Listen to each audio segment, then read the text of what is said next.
This is KQ2 News at 10. A Gentry County man is dead after an accident south of King City. Good evening, I'm Edward Burch. Good morning, it's Tuesday, May 17th, 2011. I'm Edward Burch. For the first time in years, buying a home may make more financial sense than renting. At the intersection of 18th and Farron, it isn't until you're about 20 feet away from the stop sign that you're actually able to see it. And during one of our interviews, we actually caught a driver going through it without even trying to slow down. That car just ran that stop sign. Yeah, see, that car just ran that stop sign. Right now I'm joined with Captain Chuck Cook of the Salvation Army. Captain Cook, tell us a little bit about how it works. Thanks, Mike. Severe weather that rolled through parts of central Kansas tonight turned deadly. Snow falling tonight combined with dangerously cold temperatures. We head first to Chief Meteorologist Mike Braciano in the Weather Center for the latest on our forecast. And the men behind the badge are remembering those who died in the line of duty. As part of National Police Week, law enforcement agencies across the Midland Empire will honor those lost in the line of duty. Those who wear the badge hope others remember them as well. Just to realize how tough it is to be a police officer, how dangerous it is, and to take the time to understand that no matter where you are, no matter what agency you work for, that every day the police officer goes out and answers a call or makes a traffic stop, he is putting his life on the line. This whole week puts a lot of that in perspective of what we do and what's actually expected of us. Though how each officer dies in the line of duty varies, violence against police has been on the rise in recent years. There's individuals out there who are attacking police officers with the intent to kill them. In 2009, 132 officers died in the line of duty. 47 were killed by gunfire. In 2010, 158 died, 59 by gunfire. And so far in 2011, 67 officers died trying to protect others, 31 by gunfire.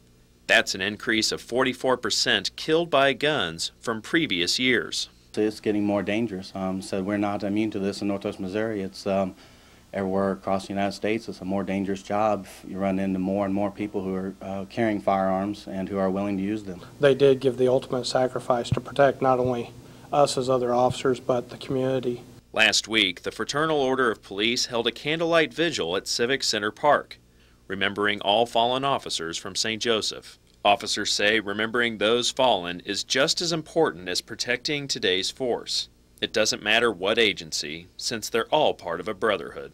It's not about Buchanan County Sheriff's Department or about St. Joe Police Department, Missouri State Highway Patrol, just in this general area, but across the nation and across the world. As part of National Police Week, the St. Joseph Police Department will wear mourning bands over their badges in remembrance of those who died. The overflowing Mississippi River has crested in Memphis, but the threat moves south as Mississippi and Louisiana brace for what could be historic flooding. The temperature on the scoreboard right behind me says 96 degrees outside, and as Mike was just saying, it could feel like 105, 110 heat index outside. And when it's this hot out, the risk goes up for heat stroke and other heat-related illnesses. While the players take extra precautions, it's something fans out here need to be ready for too. Heartland Medical Center has a first aid station on site right next to the practice field, and they have free Gatorade and water for people who overheat. Reporting live from Missouri Western, Edward Burch, KQ2 News.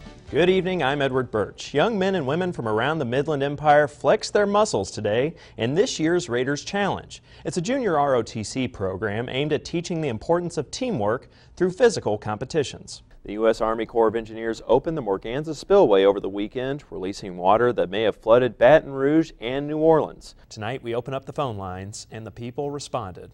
As Joplin continues to pick up the pieces after Sunday's devastating tornado, volunteers from around the Midland Empire answered the call to help. Thank you for calling American Red Cross. May I help you?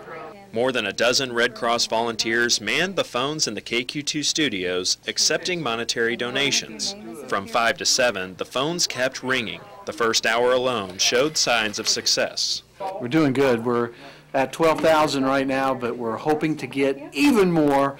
Let's get up to about 25,000. People are very generous. I mean, I know their hearts and prayers have been going out, and now they're stepping up to help with their financial contributions, and we appreciate it a lot. Callers gave what they could. That caller was a young gentleman who was calling in to donate, and he donated $20. Thanks, Brandon. Some gave much more. going above and beyond. $100. $500 donation. We did just land a big fish, had a donation of $1,000, so that felt pretty good. And we also had a challenge here a little bit for someone that wants every single truck driver in Northwest Missouri to donate $50.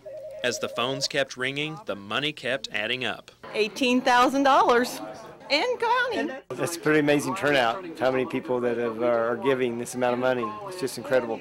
Phone call after phone call, donation after donation. The total passed the $25,000 mark 15 minutes before 7 p.m. But they weren't done yet. When all was said and done, the Red Cross and KQ2 raised more than $28,000 for the people of Joplin. So that gives us 28,110. And thank you to all the people that donated. And you can still donate online by going to the Red Cross's website or by texting Red Cross to 90999.